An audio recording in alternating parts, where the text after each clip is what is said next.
Question 9a. Write down the binomial expansion of 2 minus x to the power 6 up to and including the term in x squared. So we've got power 6, so we want row 6 on Pascal's triangle. So it's worth knowing Pascal's triangle for a few rows, and then you can just work your way down to the row you want, as long as it's not ridiculous like row 15 or something like that. If it's doable, just work your way down to the row that you need. So 1, 6, 15, 20, 15, 6, 1.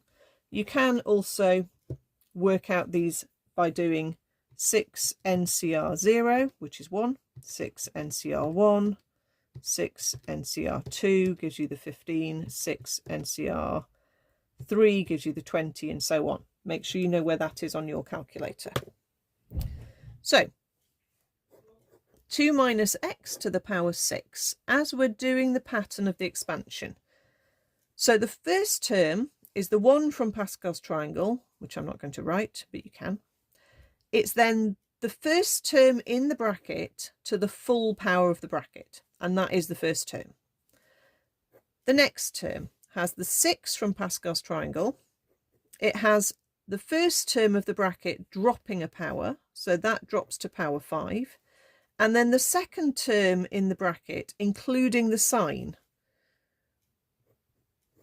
is then their power 1. So particularly important you put brackets round.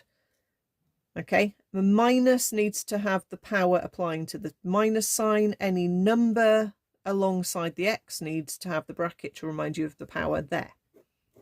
So next term, the 15 from Pascal's triangle.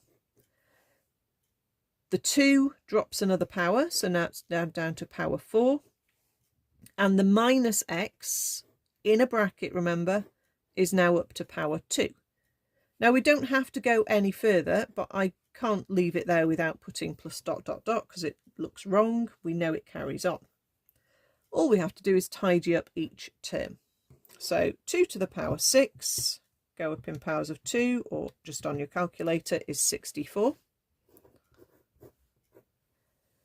Then we've got a minus for the next term because we've got a minus power 1. So I always think about the sign to begin with. So then I know I've thought about it and I know it's a minus term this term. And then I just need to work out 6 times 2 power 5, which is 192. And then the x. So it's minus 192x. The next term would be a minus squared, flipping us back to a plus. Then we'd have a 15 times a 2 power 4, and we've already dealt with that number. Obviously, if there was a number next to the x, that would also have the power affecting and be incorporated into the coefficient. But in this case, it is just a minus x. It's not a minus something x. Okay, so that would then be a plus 240x squared. The next term would be a minus, and it would carry on. So we don't have to go any further than that. That's what it's looking for.